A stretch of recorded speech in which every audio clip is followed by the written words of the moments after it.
ಪೂಜೆ ಮಾಡೋರು ದೇವರ ಸಮಾನ ಅಂತೆ. ಅಂಥ ದೇವ್ರ ಮರ್ಯಾದೆನ ಊರಾಚೆ ಮಾರ್ಬಿಟ್ಟ ಆ ಧರ್ಮ. ಕಣ್ಸಲ್ವಾ,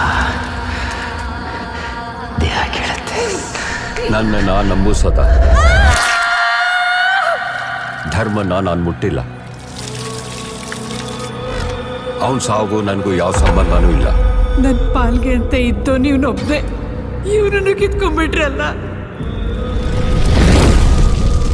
ಏನೋ ಗುಣ ನೀನು, ನೆಮ್ಮದಿಯಾಗಿದ್ವಿ ತಾನೆ, ಮತ್ತೆ ಯಾಕೆ ಅವ್ರನ್ನ ಕೆಣಕ್ತಿದ್ಯಾ?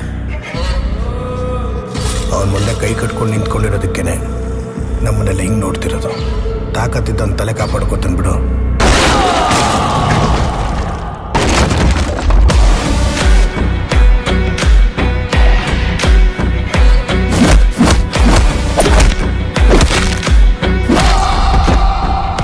ಇನ್ನು 7 ತಿಂಗಳಲ್ಲಿ ಎಲೆಕ್ಷನ್ ಬರ್ತಿದೆ.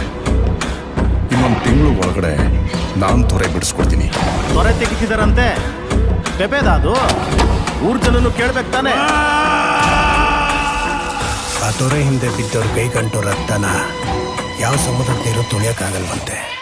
ಎಲ್ಲನೂ ತುಂಬ ಆರಾಮಾಗಿ ತಗೋಬೇಡ ಪೆಪೆ. ಅವ್ರ ಕಡೆಯವರು ನಿಮ್ಮ ಕಡೆಯವರು ಮಣ್ಣಾಗಿದ್ದು ಹೇಗೆ ಪೆಪೆ? ಎಲ್ಲದಕ್ಕೂ ಆ ತೊರೆನೇ ಕಾರಣ. ರಾಯಪ್ಪ, ಧರ್ಮ, ಗುಣ, ಪೆಪ್ಪೆ. ಯಾಕಮ್ಮ ಹೀಗೆಲ್ಲ ಆಗ್ತಾ ಇದೆ? ಶಾಪ ಮಗಳೇ, ಶಾಪ. ಮತ್ತೆ